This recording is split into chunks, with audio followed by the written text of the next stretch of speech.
Good morning children. Last class में हमने translation में देखा था use of can, should and must. Can, should and must. Can का यूज़ हम तब करते हैं जब हम किसी की काबिलियत के बारे में बताते हैं कि उसमें ये क्षमता है, ये काबिलियत है कि वो व्यक्ति ये काम कर सकता है, या फिर हम किसी को आज्ञा देते हैं कि तुम ये काम कर सकते हो, तुमको परमिशन है इस काम को करने की। शुड हम कब यूज़ करते हैं? शुड का यूज़ हम तब करते हैं जब हम किसी को सलाह देते हैं कि तुमको ऐसा काम करना चाहिए, अब तुम्हारी मर्जी है, करो या फिर मत करो। हम उसको केवल एडवाइस कर सकते हैं, उसको सलाह दे सकते हैं कि तुम ये काम कर लो, अगर तुम्हारा मन हो तो कर लो और नहीं मन हो तो मत करो। और मस्ट का यूज़ हम तब करते हैं जब हमको मजबूरन, मतलब ये हमारी जिम्मेदारी बन जाती है, हमारे लिए बहुत ज़्यादा ज़रूरी हो जाता है कि हमको ये काम करना ही करना है। इस काम को नहीं करेंगे तो कुछ ना कुछ प्रॉब्लम ज़रूर हो जाएगी। इसीलिए या तो ये हमारी मजबूरी हमें काम करने पर मजबूर करती है, या ये हमारी जिम्मेदारी होती है कि हमको वो काम करना है। इसके स्ट्रक्चर में भी ज़्यादा चेंजेस नहीं होते। जो ये कैन, शुड और मस्ट होते हैं, इनको हम बोलते हैं मॉडल वर्ब्स। क्या बोलते हैं? Modal verbs. इनको हम as a helping verb use कर सकते हैं। मॉडल वर्ब को हम कैसे यूज़ करते हैं? Helping verb. तो कैन, शुड और मस्ट को हम हेल्पिंग वर्ब की जगह यूज़ कर सकते हैं। तो इसका स्ट्रक्चर कैसे बनेगा? सबसे पहले हमको लिखना होगा सब्जेक्ट। क्या लिखना होगा? सब्जेक्ट लिखना होगा। सब्जेक्ट के बाद हमको लगाना है कैन, शुड या मस्ट। सेंटेंस में जिसके बारे में बात की जा रही है वो लगाना है। अगर कैन के बारे में है तो कैन लगाना है, शुड के बारे में है तो शुड लगाना है, और अगर मस्ट के बारे में है तो हमको मस्ट लगाना है। उसके बाद लगाना है हमको वर्ब। वर्ब लगाना है हमको वर्ब की फर्स्ट फॉर्म में। कौन सी फॉर्म में लगाना है? फर्स्ट फॉर्म में, मतलब जिस फॉर्म में हम वर्ब को याद करते हैं, जानते हैं और समझते हैं। उसके बाद लगाना है ऑब्जेक्ट। तो आपने देखा स्ट्रक्चर में इसमें ज़्यादा चेंजेस नहीं हैं। चेंजेस कहाँ हैं? केवल कैन, शुड और मस्ट में। क्योंकि यहाँ पर हम क्या लगाते थे? यहाँ पर हम लगाते थे हेल्पिंग वर्ब। अब हमको क्या लगाना है? अब हमको लगाने हैं मॉडल वर्ब, कैन, शुड और मस्ट। ठीक है। कैन की हिंदी हम लेते हैं सकना। कैन की हिंदी हम कैसे लेते हैं? सकना। सकता है लगा सकते हैं, सकते हैं, सकते हो, जो इसके अकॉर्डिंग हमारा आएगा हमको वो लगाना है। शुड की हिंदी हम लगाते हैं चाहिए, कि तुमको ये काम करना चाहिए, आपकी मर्जी है, करो या मत करो। अब मस्ट और शुड, मस्ट के लिए भी हम चाहिए लगा सकते हैं, लेकिन इन दोनों में ज़्यादा डिफरेंस नहीं होता। तो हम चाहिए भी लगा सकते हैं या फिर हम लगा सकते हैं अवश्य चाहिए। अवश्य चाहिए। कुछ काम होते हैं जिनको समझ में आता है कि हमको ये काम करना ही करना है। कुछ काम होते हैं केवल पढ़ने से समझ में नहीं आता, तो वहाँ पर हम लगा सकते हैं अवश्य चाहिए। जब अवश्य लग गया तो ये हमारी मजबूरी बन गई या फिर हमारी जिम्मेदारी बन गई कि हमको ये काम करना ही करना है।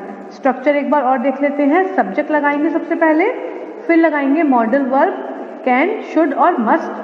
उसके बाद लगाएंगे वर्ब, और वर्ब में लगाएंगे वर्ब की फर्स्ट फॉर्म, और लास्ट में लगाएंगे हम object. Okay, let's move forward. चलिए, फर्स्ट सेंटेंस क्या है हमारा? तुम शांति बनाए रख सकते हो। दोबारा से पढ़ते हैं। तुम शांति बनाए रख सकते हो। यहाँ पर हम ये अज्यूम कर सकते हैं कि कोई हमसे बोल रहा है कि तुम्हारे अंदर इतनी काबिलियत है, कि तुम्हारे अंदर इतनी क्षमता है कि तुम किसी रूम में शांति बनाए रख सकते हो। अगर वहाँ पर कई सारे बच्चे हैं या काफ़ी शोर हो रहा है तो तुम्हारे अंदर इतनी पोटेंशियल है कि तुम वहाँ पर सबको शांत कर सको, वहाँ पर शांति बनाए रख सको। तो इसमें हमारी वर्ब कौन सी है? बनाए रखना। वर्ब हमारी कौन सी है? बनाए रखना। और हमारा सब्जेक्ट क्या है? ये हम वर्ब से पूछेंगे कि शांति बनाने का काम कौन कर रहा है? तुम। तो यहाँ पर हमने लिख दिया यू। यहाँ पर हमने क्या लिख दिया? यू। अब यहाँ पर आ रहा है सकते हो। क्या आ रहा है? सकते हो। और सकते हो की इंग्लिश हमें पता है क्या होती है? You can. You can. अब बनाए रखना मतलब मेंटेन। बनाए रखने की इंग्लिश क्या होती है? मेंटेन। और शांति की इंग्लिश होती है, एक तो होती है पीस और एक होती है साइलेंस। तो यहाँ पर हम क्या यूज़ करेंगे? साइलेंस का यूज़ करेंगे। You can maintain the silence, मतलब तुम्हारे अंदर इतनी पोटेंशियल है, इतनी क्षमता है कि तुम शांति को बनाए रख सकते हो। तुम्हें गाना सुनना चाहिए। ध्यान से देखिएगा इस सेंटेंस को, तुम्हें गाना सुनना चाहिए। ये सेंटेंस पढ़कर आपको क्या समझ में आ रहा है कि ये हमको सलाह दी जा रही है कि ये हमारी मजबूरी, हमारी जिम्मेदारी है।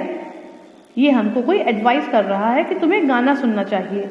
अब ये हमारे मूड के ऊपर या हमारे ऊपर डिपेंड करता है कि हमें गाना सुनना है या नहीं सुनना, ठीक है ना। तो हम क्या लिख सकते हैं इसमें, शुड लिख सकते हैं। चाहिए की जगह हम क्या लिख सकते हैं, शुड। अब इसमें काम कौन सा हो रहा है, सुनने का, और सुनने का काम कौन कर रहा है, तुम्हें। तो जब हम शुड या मस्ट को यूज करते हैं तो तुम्हें के लिए हम यू यूज करेंगे। क्या करेंगे, यू। यू, और चाहिए के लिए शुड, यू शुड। क्या हो गया, यू शुड, तुम्हें चाहिए। सुनना, अब सुनने के लिए या तो हम हियर यूज करेंगे या फिर लिसन, लेकिन गाना हमें सुनना है तो हमको ध्यान लगाकर सुनना है यहाँ पर, तो हम क्या लगा देंगे यहाँ पे, लिसन। You should listen. अब लिसन के संग हम क्या लगाते हैं, प्रीपोजिशन लगाते हैं टू। लिसन के साथ टू प्रीपोजिशन आती ही आती है। You should listen to the song, to the song. You should listen to the song, ये हो गया हमारा सेंटेंस। अब देखते हैं हम थर्ड सेंटेंस, हमें अपना काम पूरा करना चाहिए। क्या है हमारा सेंटेंस, हमें अपना काम पूरा करना चाहिए। अब ये बताइए, ये आपको कोई सलाह दे रहा है, ये आपका ऊपर कंपल्शन लगाया जा रहा है। ये हमारी जिम्मेदारी बन जाती है कि हमको अपना काम पूरा करना चाहिए, और काम पूरा करने का काम कौन कर रहा है, हमें। तो हमें के लिए हम क्या यूज करेंगे, वी। वी, और चाहिए के लिए जिम्मेदारी है तो मस्ट, वी मस्ट, ठीक है। अब वी मस्ट हो गया, अब क्या लगाएंगे हम, वर्ब। वर्ब कौन सी है, पूरा करना, तो कंप्लीट। तो वी मस्ट कंप्लीट, क्या कंप्लीट करना है, अपना काम, आर वर्क। तो we must complete our work, ये हो गया हमारा सेंटेंस। नेक्स्ट देखें हम, सैनिकों को देश की रक्षा करनी चाहिए। सैनिकों को क्या काम करना चाहिए, देश की रक्षा।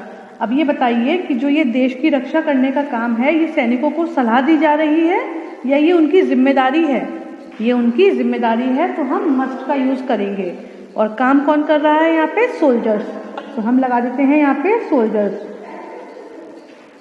यहाँ पर सिंगुलर प्लूरल सब्जेक्ट से कोई फर्क नहीं पड़ता, मॉडल वर्ब जिस फॉर्म में होते हैं हमको उसी फॉर्म में यूज करने होते हैं। तो soldiers must, soldiers must, soldiers को क्या करना चाहिए, देश की रक्षा, तो डिफेंड द कंट्री। सोल्जर्स को क्या काम करना है, कंट्री की रक्षा करनी है, कंट्री को बचाना है। ओके, नेक्स्ट सेंटेंस है, वह मेरे घर आ सकता है। क्या है सेंटेंस, वह मेरे घर आ सकता है। इसमें हमारा मॉडल वर्ब कौन सा है, सकता है, तो इसको हम as a helping verb use कर सकते हैं।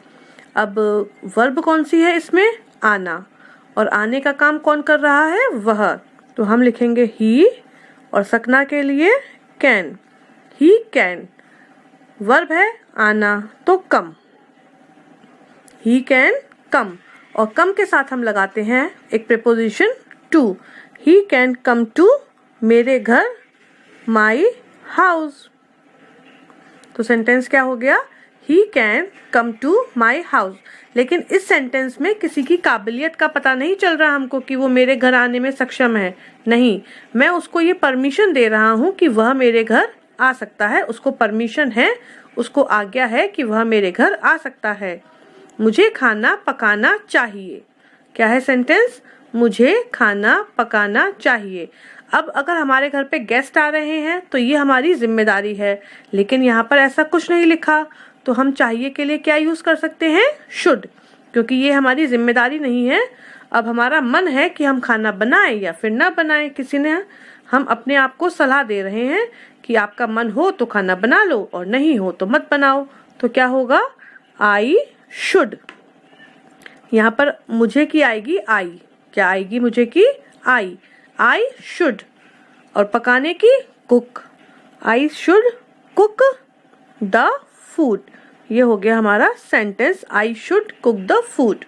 ये मतलब एडवाइस है मेरी अपने लिए कि मुझे खाना पकाना चाहिए, मन होगा तो मैं पका लूंगा और नहीं होगा तो मैं नहीं पकाऊंगा। अब इस सेंटेंस को ध्यान से देखिएगा। हमें ढका हुआ भोजन अवश्य खाना चाहिए। जब सेंटेंस में अवश्य आ जाता है तो ये हमारे लिए मजबूरी या जिम्मेदारी दोनों ही बन सकती हैं कि ये हमारी जिम्मेदारी हो गई है कि हमको ढका हुआ भोजन ही खाना है और कोई सा भोजन नहीं खाना। तो अवश्य और चाहिए जब एक साथ होता है तो हम इसकी जगह यूज करते हैं इंग्लिश में मस्ट। क्या यूज करते हैं? मस्ट। तब हमको मस्ट यूज करना बहुत ज्यादा जरूरी है। तो हम क्या लिखेंगे? We must. We must. अब हमें क्या करना चाहिए? खाना चाहिए। क्या खाना चाहिए वो अभी हम देखते हैं। वी मस्ट ईट। अब हम देखेंगे क्या खाना चाहिए। ढका हुआ भोजन। तो ढका हुआ क्या होता है? कवर्ड। COVERED covered. भोजन की होती है फूड। तो we must eat covered food. हमें ढका हुआ भोजन खाना चाहिए। अगर अवश्य नहीं होता तब भी ये हमारी जिम्मेदारी है कि हम इस बात का ध्यान रखें कि हमको ढका हुआ भोजन ही खाना है। तो अवश्य लगाना या न लगाना हमारे ऊपर डिपेंड करता है। लेकिन अगर सेंटेंस में अवश्य और चाहिए एक साथ है तो उसकी इंग्लिश हमको मस्ट ही बनानी है। ओके। हमारा नेक्स्ट सेंटेंस है उन्हें किताब पढ़नी चाहिए। अब इस सेंटेंस को पढ़कर आपको क्या लग रहा है? हमें ये लग रहा है कि कोई किसी दूसरे व्यक्ति को एडवाइस कर रहा है कि उनको किताब पढ़नी चाहिए। ये उसके ऊपर कोई कंपल्जन नहीं लगा रहा कि उसको किताब पढ़नी ही है। एडवाइस कर रहे हैं, सलाह दे रहे हैं। उसके लिए हम शुड का यूज करते हैं, याद है ना? तो चलिए हम क्या करेंगे? उन्हें के लिए हम लगाएंगे दे। क्या लगाएंगे? दे। और फिर शुड। They should. पढ़ने के लिए read. They should read the book. ये हो गया हमारा सेंटेंस कि उन्हें किताब पढ़नी चाहिए। अब किताब पढ़ना न पढ़ना उनके ऊपर डिपेंड करता है। उनकी विश होगी, इच्छा होगी तो वे किताब पढ़ लेंगे और नहीं होगी तो नहीं पढ़ेंगे। अगला है मैं कल दिल्ली जा सकता हूँ। अब इसमें क्या हो रहा है? इसमें सोच रहा है कोई व्यक्ति कि मैं कल दिल्ली जा सकता हूँ, अभी पक्का नहीं है। तो इसमें कैन का यूज करेंगे और मैं के लिए क्या यूज करेंगे हम? आई और फिर लगा दिया कैन। आई कैन जा सकता हूँ। गो टू, क्योंकि गो के साथ तो हम टू प्रीपोजिशन लगाते हैं। I can go to Delhi की दिल्ली। और याद रखिएगा इसका डी जो है वो कैपिटल बनेगा क्योंकि ये एक प्रॉपर नाउन है। और कल, इसमें कल कौन सा है? कल है आने वाला, जो मतलब फ्यूचर टेंस की बात हो रही है। तो यहाँ पर लगेगा टुमारो। यस्टरडे नहीं लगेगा, यहाँ पर क्या लगेगा? Tomorrow. I can go to Delhi tomorrow. अगला सेंटेंस और लास्ट सेंटेंस कौन सा है? मुझे कागज पर रेखाचित्र बनाना चाहिए। रेखाचित्र बनाने की मतलब क्या होता है? ये हमारी वर्ब है ना, इसका मतलब होता है ड्रॉ। अब कोई हमको ड्राइंग करने के लिए मजबूर करेगा, हमें कोई जिम्मेदारी देगा क्या? नहीं देगा। तो ये हमारी विश होगी कि हम ड्राइंग करें या फिर ना करें। तो लगाएंगे शुड। तो आई शुड ड्रॉ कागज पर, ऑन द पेपर। तो ये हो गया हमारा sentence complete. I should draw on the paper. ये हमारी विश है, हमारी इच्छा है, हमारी कोई मजबूरी नहीं है कि हमें ड्रॉ करना ही करना है। ये हमारी इच्छा है, हमें करना हो तो कर लेंगे और नहीं करना हो तो नहीं करेंगे। तो ये सेंटेंसेस आपको अपनी नोटबुक पर नोट डाउन करने हैं। Okay, that's all. Good bye.